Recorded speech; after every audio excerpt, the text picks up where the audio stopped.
तो आदाब, नमस्कार, गुड इवनिंग, सत श्री अकाल। एक बार फिर आप तमाम लोगों का स्वागत है क्राइम तक की कहानी के इस एपिसोड में। उम्मीद है पूरी फैमिली अच्छी होगी, अपना ख्याल रख रही होगी। 10 सितंबर को G20 ख़त्म हुआ। 11 को लौटना था कनाडा के प्राइम मिनिस्टर जस्टिन ट्रूडो को, लेकिन उनका प्लेन ख़राब हुआ और वो 2 दिन तक यहीं रहे। फिर 12 को गए दिल्ली से और आज है 21। लेकिन दिल्ली से रवानगी के 9 दिन के अंदर अंदर ऐसे रिश्ते ख़राब हुए हैं कि अब भारत सरकार को कनाडा में भारतीय वीज़ा तक पे रोक लगा दी गई है फ़िलहाल। अब यानी कि कोई वीज़ा वहाँ से इशू नहीं होगा। अभी 2 दिन पहले की बात है, ट्रूडो ने इल्ज़ाम लगाया कि निज्जर नाम के खालिस्तानी आतंकवादी का जो कत्ल हुआ था 18 जून को इसी साल एक गुरुद्वारे के बाहर कनाडा में, वो भारतीय खुफिया एजेंसी रॉ का हाथ था। और उसके बाद भारत सरकार ने इसका कड़ा विरोध जताया, कहा कोई सबूत नहीं है।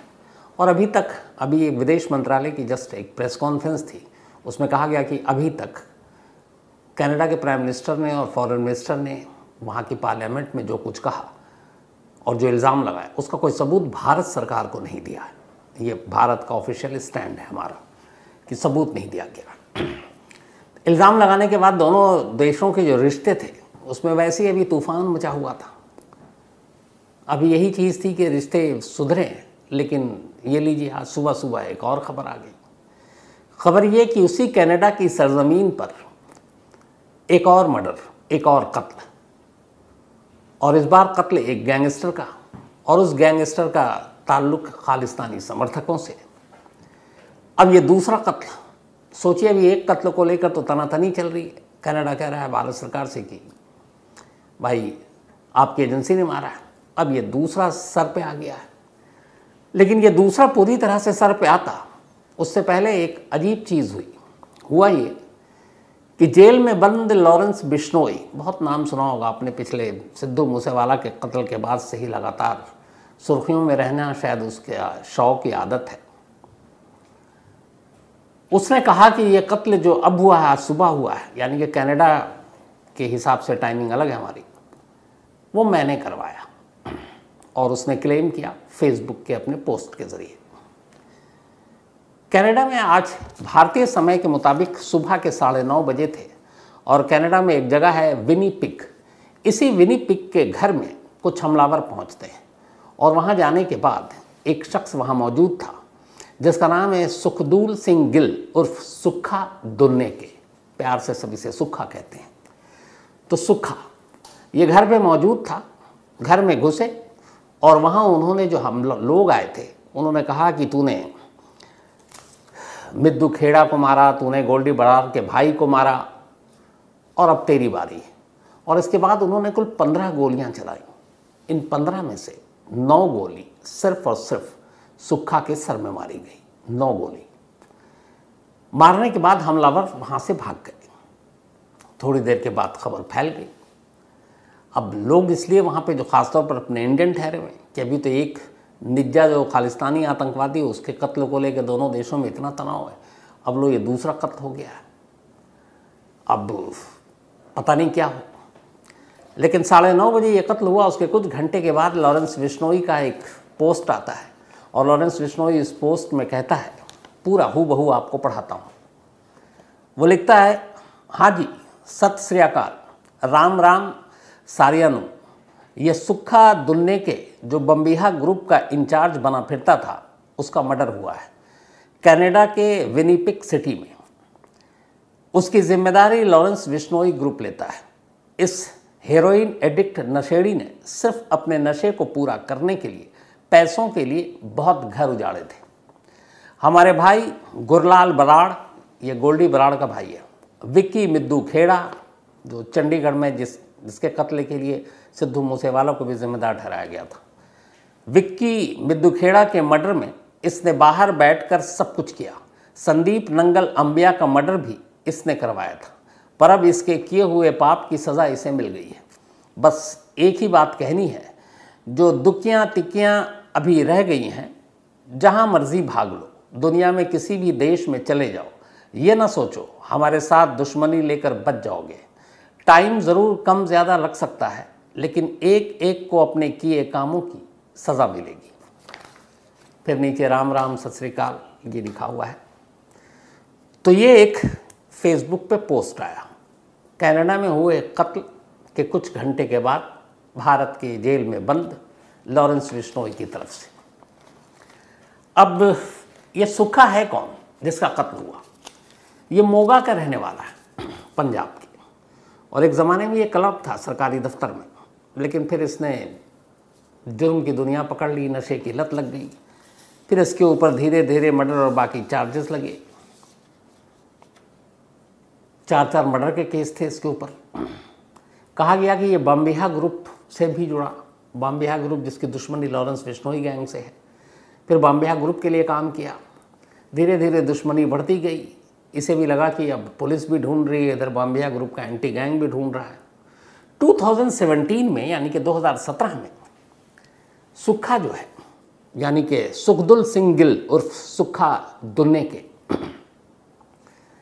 पंजाब पुलिस के कुछ लोगों की मिली भगत से एक फेक पासपोर्ट बनाता है। कमाल देखिए कि क्रिमिनल और पुलिस का भी गठजोड़ कैसा होता है। तो सुक्खा पंजाब पुलिस के कुछ लोगों से मिलकर एक फेक पासपोर्ट बनाता है और उस पासपोर्ट के साथ वो सीधे पंजाब से कनाडा पहुंच जाता है। अब वो कनाडा जाता है और कनाडा में रहता है। कनाडा में उसके साथ जो था एक अर्शदीप सिंह उर्फ अर्श डल्ला, ये खालिस्तानी आतंकी जो कनाडा में अर्शदीप सिंह मोस्ट वांटेड है अपने भारत में, NIA की लिस्ट में भी नाम है। और इसी अर्शदीप सिंह का राइट हैंड माना जाता था निज्जा, जिसका 18 जून को कत्ल हुआ था गुरुद्वारे के बाहर। तो उसी अर्शदीप सिंह का साथी निज्जा मारा गया और अब उसी अर्शदीप सिंह का ये खास सुक्खा मारा गया इंडियन टाइम के हिसाब से सुबह 9:30 बजे। अब अर्शदीप सिंह कनाडा में है लेकिन एजेंसियों के हाथ में नहीं है। अब पूरी कहानी यह है कि इसको क्यों मारा गया, पहले ये सुनिए फिर दूसरी कहानी सुनाऊंगा इसी की उलट क्या है ये मामला। तो उसमें ये कहा गया, जो आपने पूरा पढ़ा, जो एक फेसबुक पोस्ट पर आया है लॉरेंस बिश्नोई की तरफ से, तो उसमें यह है कि एक गोल्डी बराड़ का भाई जिसको मारने के लिए मतलब जिसका कत्ल हुआ और उसमें भी सुक्खा का नाम लिया गया और भी बहुत सारे लोगों का नाम लिया गया। उसी तरीके से मिद्दू खेड़ा, इसकी पूरी कहानी आपको डिटेल में मैंने सुनाई है कि कैसे मोहाली में ये एक यूनिवर्सिटी में नेता वेता और लॉरेंस बिश्नोई का बड़ा ख़ास भाई, बड़ा भाई मानता था लॉरेंस बिश्नोई मिद्दू खेड़ा को। वहाँ कुछ लोग जीप पर आए थे, CCTV कैमरे में फुटेज भी है और उसके बाद कत्ल किया, चले गए। तो उस वक्त लॉरेंस बिश्नोई ने कहा था कि मिद्दू खेड़ा के कत्ल में भी सिद्धू मूसेवाला का हाथ है और उसके इशारे पर हुआ है। और उसी मिद्दू खेड़ा के कत्ल के लिए वो सुक्खा को भी जिम्मेदार मानता है। तो अब जो उसने कत्ल किया उसके ऊपर 3 कत्ल के इल्ज़ाम लगाए, एक तो मिद्दू खेड़ा के कत्ल का, एक जो गोल्डी बराड़ के भाई के कत्ल का, और एक नंगल अबिया। नंगल अबिया का याद होगा आपको, एक कबड्डी प्लेयर जो कनाडा से ही भारत आया पंजाब में एक मैच खेलने के लिए और मैदान के बाहर पार्किंग में नंगल अबिया का कत्ल हो गया था और कहा गया कि इस कत्ल में भी सुक्खा का हाथ है। तो इन 3 कत्ल के लिए ख़ास तौर पर 2017 में चला गया सुक्खा यहाँ से कनाडा, वहाँ रह रहा था और अब इस वक्त अचानक अब उसे मार दिया जाता है। मोगा का रहने वाला, मैंने आपको बताया कैसे 2017 में ये वहाँ से वहाँ गया। लेकिन अब सवाल ये है कि 3 कत्ल, लॉरेंस बिश्नोई गैंग से दुश्मनी, बॉम्बे गैंग का ये शख्स पिछले 3 और 3 6 साल से कनाडा में रह रहा है और अचानक जब भारत और कनाडा के रिश्ते में इतना तूफान आया हुआ है, उसी वक्त सुक्खा का यूं मारा जाना या मारना, क्या ये सिर्फ एक दुश्मनी का बदला है या इसके पीछे गहरी साजिश है? एक गैंगस्टर में आजकल चलन हो गया है किसी भी क्राइम का क्रेडिट लेना, लेकिन एक दूसरा सोर्स है वो ये भी कह रहा है कि इस केस में बहुत सारे लोगों का ये कहना है ये जो फेसबुक पे पोस्ट आया है लॉरेंस बिश्नोई का, ये शायद लॉरेंस बिश्नोई का नहीं है या उसकी मर्जी से नहीं आया, वो एक मोहरा है। खिलाड़ी कौन है मालूम नहीं, लेकिन वो एक मोहरा है। और इसलिए मोहरा है कि आप पूरे सिचुएशन को देखिए। एक निग्जा के कत्ल के बाद कनाडा के प्राइम मिनिस्टर पार्लियामेंट में बोलते हैं, भारतीय खुफिया एजेंसी को इल्ज़ाम धरते हैं। उसके बाद दोनों तरफ से रिश्ते इतने ख़राब कि भारत सरकार को एडवाइजरी भी जारी करनी पड़ी। 24 लाख हम हिंदुस्तानी वहाँ पर रहते हैं, 3.5 करोड़ की कुल आबादी में कनाडा की, उसमें से 2 लाख से ज़्यादा तो स्टूडेंट्स वहाँ पढ़ाई कर रहे हैं। इसमें से 7 लाख अपने सिख हैं, बाकी तमाम धर्मों के हैं। रिश्ता ख़राब चल रहा है और उसी बीच में एक दूसरा कत्ल, और वो भी उस गैंगस्टर का कत्ल जिसका कनेक्शन वहाँ के खालिस्तानी आतंकवादी जो अर्शदीप सिंह, जो मोस्ट वांटेड है NIA की लिस्ट में, इनामी है 10 लाख का, ये उसका राइट हैंड और इसका मारा जाना। तो क्या ये काम ऐसे लोगों का है जो भारत और इस कनाडा के रिश्ते की ये जो भी सुलग रही है, इसमें आग में घी डालने का काम कर रहे हैं ताकि रिश्ता और ख़राब हो, बात और बढ़े, टेंशन और बढ़े, दुश्मनी भी ज़्यादा हो, और या फिर कहानी कुछ और है, कर कोई और रहा है, धरा किसी और पर जा रहा है। तो ये सारी चीज़ें चल रही हैं। लेकिन कुल मिलाकर ये है कि जो तनाव है, अभी वहाँ के जो खालिस्तानी समर्थक हैं आतंक, उन्होंने एक ऐलान किया है कि वो इसी सितंबर में शायद 25 या 26 या 27 को भारतीय दूतावास या कॉन्सुलेट के बाहर प्रदर्शन करेंगे। वहाँ भारतीय एम्बेसी में काम करने वाले स्टाफ और हमारे जो डिप्लोमेट्स हैं उनको धमकी दी गई है, उनकी फैमिली को धमकी दी गई है। आज अभी शाम को 4 बजे MEA यानी कि मिनिस्ट्री ऑफ एक्सटर्नल अफेयर्स के स्पोक्स पर्सन ने प्रेस कॉन्फ्रेंस की थी नई दिल्ली में। उसमें उन्होंने कहा है कि जिस तरीके से धमकी दी गई, उस धमकी के मद्देनज़र कनाडा के भारतीय दूतावास में वहाँ के स्टाफ के लिए, कॉन्सुलेट के लिए काम करना बेहद मुश्किल हो गया। सब डरे हुए हैं और सुरक्षा की कोई गारंटी नहीं है। इसीलिए फ़िलहाल जो वीज़ा की स्लिप, वीज़ा की एप्लीकेशन ली जाती है और वीज़ा प्रोवाइड की जाती है, वो उससे असुरक्षा की वजह से वो अपना काम नहीं कर पा रहे हैं। तो जब नहीं कर पा रहे हैं तो इसीलिए फ़िलहाल कनाडा में भारतीय वीज़ा के इशू या जारी करने पर रोक लगा दी गई है। और जब तक इस चीज़ की गारंटी नहीं मिलती कि भारतीय एम्बेसी के तमाम स्टाफ, दूतावास के स्टाफ, ये सब लोग सुरक्षित हैं, सेफ़ हैं, कनाडाई जो अथॉरिटी हैं, वहाँ की जो सुरक्षा एजेंसियाँ हैं, वो इस बात की गारंटी नहीं देती कि हाँ भारतीय एम्बेसी बिल्कुल सेफ़, सुरक्षित, महफूज है, तब तक के लिए ये वीज़ा पे रोक जारी रहेगी। यानी फ़िलहाल वीज़ा की कटौती कर दी गई। एक दूसरा जो एक इम्पॉर्टेंट अनाउंसमेंट वो ये कि आज भारतीय विदेश मंत्रालय के प्रवक्ता ने कहा, देखिए रिश्ते ख़राब होते हैं तो कैसे होते हैं, ये ऐसे होते हैं कि जैसे आपके रिश्ते बड़े अच्छे हों तो 10 मेहमान घर पे आ जाए तो कहेंगे आ जाओ आ जाओ, और अगर आप एक किसी से मन मुटाव हो तो 2 मेहमान भी आपको गवारा नहीं होता है ना। तो ऐसे ही है कि अभी तक जो नई दिल्ली में कनाडाई एम्बेसी है, दूतावास है, उसमें टोटल स्टाफ हैं, एक रफली मान लीजिए कि 20 होंगे, 10 होंगे।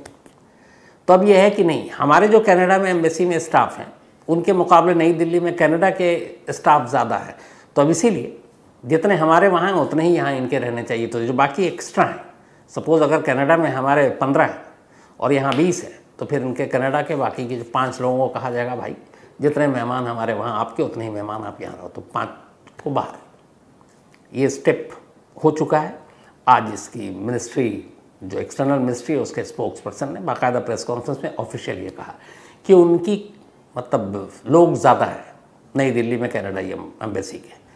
तो जब रिश्ते ख़राब होते हैं तो ये सारी चीज़ें होती हैं। वीज़ा पे फ़िलहाल रोक लगा दी गई है सुरक्षा कारणों या ऑपरेशनल कारणों की वजह से। उधर इन दोनों देशों के रिश्तों के बीच में अमेरिका, ऑस्ट्रेलिया, न्यूजीलैंड, ब्रिटेन, जो 5 आइज़ का ग्रुप है, उनकी भी अपनी नज़रें बनी हुई हैं। ऑस्ट्रेलिया, बल्कि अमेरिका की तरफ से बयान आया है कि इंडिया को इस निज्जा वाले मर्डर केस में कोऑपरेट करना चाहिए कनाडा के साथ। ऑस्ट्रेलिया के भी कुछ ऐसे ही बयान हैं। तो एक तरह से लॉबी बनती जा रही है। अब अगर जल्दी ये रिश्ते ठीक नहीं हुए तो फिर मालूम नहीं कहाँ जाता है, क्योंकि इससे नुकसान दोनों तरफ है। हमारे 2 लाख से ज़्यादा स्टूडेंट्स कनाडा में इस वक्त पढ़ रहे हैं। भारत सरकार ने कल ही एक एडवाइजरी भी जारी की है कि वो क्या ना करें, कैसे एहतियात बरतें। हमारे 24 लाख हिंदुस्तानी वहाँ रहते हैं, बहुत सारे कनाडाई सिटीज़न भी हैं। तो वो सब भी वहाँ अपनी रोज़गार, पूरी ज़िंदगी उन्होंने खपा दी है। तो उनकी सुरक्षा को भी लेकर भी चिंता ज़रूरी है। फिर व्यापार जो है हमारा, ट्रेड कनाडा के साथ दोनों तरफ से, वो भी है, उस पर भी असर पड़ सकता है। तो बहुत सारी चीज़ें हैं। लेकिन दूसरी तरफ एक और भी सच्चाई है, वो सच्चाई ये है कि अब तक हम जैसे पाकिस्तान को कहते रहे हैं कि पाकिस्तान आतंक को बोता है, फिर उगाता है, फिर उसको पालता पोसता है, फिर हमारे ऊपर छोड़कर हमारा नुकसान करता है। किसी भी देश के लिए किसी आतंकवादी को, किसी क्रिमिनल को, गैंगस्टर को पनाह देना ऐसे ही है कि आप मतलब उस देश के एक तरह से दुश्मन हैं। एनआईए ने 41 ऐसे लोगों की लिस्ट बनाई थी जो हमारे यहाँ वांटेड है, बाकायदा इंटरपोल को भी दिया गया है। और इनमें से ज़्यादातर गैंगस्टर के अलावा जो खालिस्तानी आतंकवादी हैं वो हैं, जिन्होंने यहाँ बहुत सारे क्राइम किए और अब भी वहाँ रहकर वहाँ से फंडिंग करते हैं और पंजाब में या फिर अलग अलग जगहों पर टेरर फैलाते हैं। तो ऐसे लोगों की लिस्ट है और भारत सरकार की शुरू से ये कहना है कि इस लिस्ट के ऊपर कभी कनाडा ने कार्रवाई नहीं की। यानी अपनी सरजमीन पर पल रहे भारत विरोधी दुश्मनों को उसने एक तरह से आसरा दे रखा है। तो इंडिया की दो ही डिमांड है, या तो ये कि आप उनको पकड़कर और कानून के दरवाजे तक ले जाएं और उसका हिसाब किताब करें, हम आपको सबूत दे रहे हैं, या आपसे नहीं हो रहा तो कम से कम आप पकड़कर हमारे हवाले कर दें, तो हम कानून के ज़रिए अदालत में यहाँ पेश करेंगे और उनके जुर्मों का हिसाब किताब होगा, जो अदालत फैसला देगी वो माना जाएगा। लेकिन वो दोनों काम कनाडा नहीं कर रहा, ना उनको भारत भेज रहा, ना खुद अपने यहाँ उनको सज़ा दे रहा, बल्कि उनको खुली छूट दे रखा है। वो भारत विरोधी कामों में लगे हुए हैं, बाकायदा रैलियाँ निकालते हैं, नारे लगाते हैं और खालिस्तान की बातें करते हैं, मांग करते हैं। तो ये सारी चीज़ें कि भारत की शिकायत ये है कि कनाडा ऐसे लोगों को रोक नहीं रहा है। तो सेम यही चीज़ें हम कुछ वक्त तक पहले तक पाकिस्तान से हमारी शिकायत यही है कि चाहे वो लश्कर हो, चाहे जैश हो, बल्कि वहाँ का जो अलकायदा है, फिर तहरीक तालिबान टाइप जितने भी हैं आतंकवादी संगठन, अगर आप देखें जिन्होंने सबसे ज़्यादा भारत को लहूलुहान किया, वो पाकिस्तान की सरजमीन पर फले फूले। तो हमेशा यही भारत की मांग थी कि भाई या तो उनको आप रोको, उनको सज़ा दिलाओ, या फिर सौंप दो। जैसे 26 से 11 में जो हमलावर थे उनके डोजियर आज भी पाकिस्तान के पास हैं, किसी को नहीं भेजा। हाफिज़ सईद आज भी वहाँ खुला घूम रहा है। लेकिन इसका नुकसान सिर्फ यही नहीं, पाकिस्तान खुद भी झेल रहा है। आप ये देखिए, पाकिस्तान में हर हफ्ते 10 दिन में कोई ना कोई आतंकवादी हमला होता है, बेकसूर लोग मारे जाते हैं। तो वो पुरानी कहावत है, जब बोगे बबूल तो फिर वो कहाँ से मिलेगा। तो यही चीज़ इस वक्त कनाडा के साथ हो रही है। अब यहाँ पे बहुत सारे लोगों का सवाल है, कनाडा ऐसा कर क्यों रहा है? कनाडा एक बड़ा शांत देश, बड़ा अपना, उसको इन चीज़ों से कोई लेना देना नहीं, तो फिर अचानक ये क्यों? तो ऐसा नहीं है कि अचानक है। कनाडा में शुरू से ही कई सालों से खालिस्तानी मूवमेंट को एक तरह से हवा मिल रही है या दी जा रही है। उसकी वजह ये है कि एक तो वहाँ पे पॉपुलेशन बहुत ज़्यादा है इंडियन की, हिंदुस्तानियों की। दूसरा पॉलिटिक्स ये है कि ट्रूडो जिस पार्टी की सरकार चला रहे हैं, उस सरकार को सपोर्ट जो वहाँ की कर रही है, जिसके सपोर्ट से वो सरकार चल रही है, उस सरकार के लीडर पर ही खालिस्तानी सपोर्टर होने का इल्ज़ाम है, जगमीत सिंह। तो 18 एमपी भी हैं सिख कम्युनिटी से। तो ऐसी सूरत में अब ट्रूडो को अगर लगता है कि ये खालिस्तानी सपोर्टर हैं और भारत सरकार ने इनको सारे प्रूफ भी दिए हैं, ये गैंगस्टर हैं, तो एक्शन ले तो कैसे ले? उनको पता है एक्शन लूँगा तो जगमीत सिंह अपना सपोर्ट वापस खींचेंगे, सरकार गिर जाएगी। तो राजनीति बड़ी ख़राब चीज़ होती है। अब अगले साल चुनाव है, उस चुनाव से पहले तो कोई एक्शन कम से कम जगमीत सिंह की पार्टी और या खालिस्तान समर्थक या आतंकवादियों पर कनाडाई सरकार लेगी, ट्रूडो गवर्नमेंट लेगी, इसकी उम्मीद बिल्कुल नहीं की जानी चाहिए। तो फिर हल कैसे निकलेगा? हल यही है कि फिर बाकी देश बीच में पड़ेंगे। और दूसरा कि कनाडा भारत को कम से कम सबूत दे, निज्जा के कत्ल से जुड़े जो रॉ के ऊपर उसने उंगली उठाई है, तो सबूत देता है और बाकी देश उस सबूत को देखते हैं, तो फिर दूध का दूध पानी का पानी हो जाएगा। लेकिन इन सब के बीच यहाँ ये भी याद रखना चाहिए, जैसे आज सुक्खा का कत्ल हुआ, तो हर मौके में दुश्मन अपने मौके को ढूंढता है। तो ऐसे मौके पर जब वैसे ही रिश्ते ख़राब हैं, ये दूसरा कत्ल, और वो कत्ल भी एक खालिस्तानी समर्थक का, एक गैंगस्टर का जो एनआईए को वांटेड है, और अब क्लेम कर दिया है जेल से लॉरेंस ने, जिसको क्लेम करने की एक पता नहीं लत सी लग गई है। शायद उसे कुछ ज़्यादा ही नेम फेम की ज़रूरत होगी। तो अब ये सारी चीज़ें हैं, तफ्तीश जारी है। अब देखना ये है कि कितने दिनों में ये रिश्ता सुधरता है, क्योंकि मामला अभी भी आप यकीन मानिए कि भारत और कनाडा के बीच में एक तरह से बड़ा खौला हुआ है। तो लेकिन यही दुआ है कि हर देश के लोग अच्छे रहें, और अपना तो ये भी है कि चूँकि अपने हिंदुस्तानी भाई वहाँ बहुत बड़ी तादाद में, और बच्चे ख़ास तौर पर स्टूडेंट्स, अगर ये ज़रा उथल पुथल में कुछ हो जाता है तो आप याद कीजिए यूक्रेन वॉर में कितने सारे अपने बच्चे लौट कर आए, उनका पूरा एकेडमिक ईयर बर्बाद हो जाता है। माँ बाप कितनी मेहनत से भेजते हैं, कितने पैसे खर्च होते हैं। अब एक साल अगर बर्बाद हो जाए तो उनके लिए तो पूरी ज़िंदगी, सिर्फ बात ये नहीं है फिर एक साल का और ख़र्चा। तो ये सारी छोटी छोटी चीज़ें जो है बहुत बेचैन करती हैं।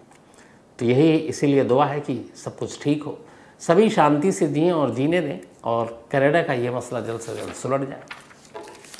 तो आज कहानी में इतना ही, लेकिन ख़त्म करूं उससे पहले वही अपना सिलसिला। आज गीतास पुनिया, इनका जन्मदिन है, हैप्पी बर्थडे गीतास। और ये नवीन बिश्नोई ने भेजा है।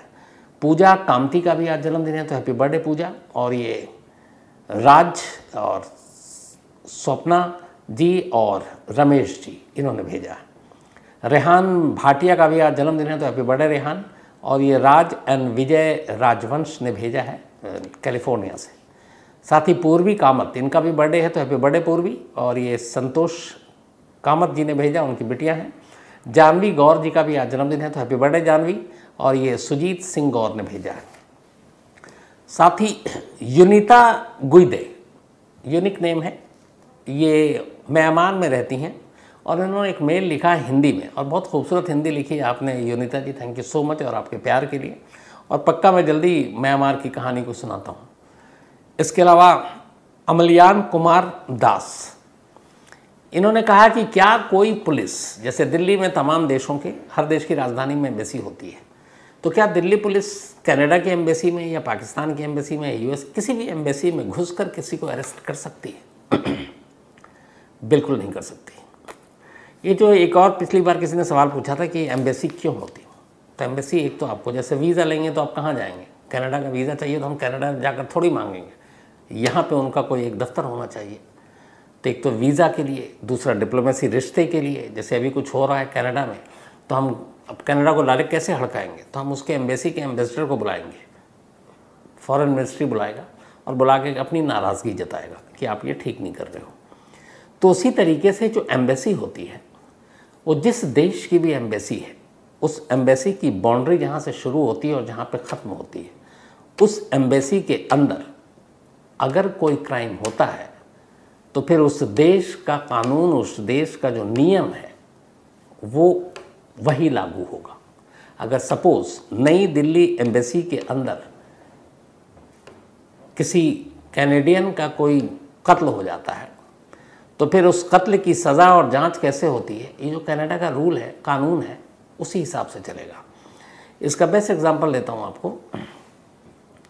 जब अफ़गानिस्तान में उथल पुथल थी और अफ़गानिस्तान के एक प्रेसिडेंट, शायद नजीबुल्ला, शायद तालिबानियों ने हमला कर दिया, और नजीबुल्ला ने भागकर भारतीय एम्बेसी में शायद पनाह लिया, इंडियन एम्बेसी में। अब ये था कि इंडियन एम्बेसी में पनाह लिया तो बाकी कोई भी लोग जाकर, या इंडियन एम्बेसी था या शायद यूएस एम्बेसी था, मैं कंफ्यूज हूँ, लेकिन आप ऐसे समझ लीजिए कि एम्बेसी में जाकर पनाह लिया। अब ये पता है कि उस एम्बेसी में है, अब मान लीजिए उसने कुछ क्राइम किया है, लेकिन उस एम्बेसी में घुसकर वहाँ की लोकल पुलिस या दूसरे कोई देश वाले गिरफ्तार नहीं कर सकते। उस वक्त जिस एम्बेसी में अगर कोई छुपा है तो इसका मतलब है वो उस देश में है, तो दूसरा देश उसमें दाखिल नहीं हो सकता, इवन पुलिस भी दाखिल नहीं हो सकती। और वैसे भी डिप्लोमेट जो होते हैं, एम्बेसडर, ये लोग जैसे पुराने होते हैं ना, जो मैसेंजर आते थे राजा महाराजाओं को, दुश्मन देश भी भेजता था अपना, तो उसको मारा नहीं जाता था, उसको पकड़ा नहीं जाता था। अगर उसको मारा या पकड़ा गया तो फिर उस देश के साथ दुश्मनी मानी जाती थी। तो आप जो संदेश वाहक है वो एक तरह से ऐसी होता है कि ये भैया राजदूत है, तो राजदूत भी इसीलिए कहते हैं। तो किसी भी एम्बेसी में आप किसी को पकड़ नहीं सकते। किसी एम्बेसी में घुसकर या किसी एम्बेसी में अगर कुछ क्राइम होता है तो फिर वो उस देश की जिम्मेदारी हो जाती है। इसके अलावा Shravan Singh Dingasi, thank you so much, और नाराज़ ना हो, कई बार मेल मिस हो जाता है। साथ ही गुरमीत सिंह, इन्होंने कहानी की फरमाइश की है। निशा सिंह सितारे, और इनके अलावा रंजीत सिंह, इन लोगों ने भी कहा कि सर याद आया कि आप लोगों के कहने पर क्राइम तक इंटरनेशनल सब्सक्राइब करने की कोशिश की, लेकिन वो टाइप करते हैं तो मिलता नहीं है, तो मुझे याद आया तो बता दूं, क्राइम तक इंटरनेशनल एक साथ टाइप कीजिएगा, अलग अलग नहीं, और या क्राइम तक INT भी एक साथ तो मिल जाएगा। अगर INT भी नहीं मिलता तो क्राइम तक इंटरनेशनल मिल जाएगा, बाकी नसीब, लेकिन शायद यहीं से मिलेगा आपको। और रंजीत सिंह ये पटियाला से हैं और इनकी आधी फैमिली, आधा परिवार कनाडा में रहता है, इन्होंने बताया। तो थैंक यू सो मच इस जानकारी के लिए। मोहम्मद आवेज़ अली, इनको भी वही क्राइम तक इंटरनेशनल नहीं मिल रहा था, तो मेरा वही एक साथ टाइप कीजिएगा क्राइम तक इंटरनेशनल तो शायद दिख जाए। मयूर थोले, इन्होंने कहानी की फरमाइश की है। इसके अलावा रंजीत कुमार, बल्कि अजीत कुमार, ये इन्होंने कहा कि बेंगलुरु से हैं ये, इराक बैंक चोरी। मैं ये कहानी सुना चुका हूँ अजीत जी, आपको इसी लिस्ट में मिल जाएगी। रवि रमावत एक कहानी की फरमाइश की है, साथ ही Shakeel Idrisi, thank you so much आपके मेल के लिए। तो कहानी में आज इतना ही है, अब आपसे मुलाकात होगी कल रात 9 बजे किसी नई कहानी के साथ, तब तक अपना ख्याल रखिएगा। Thank you very much.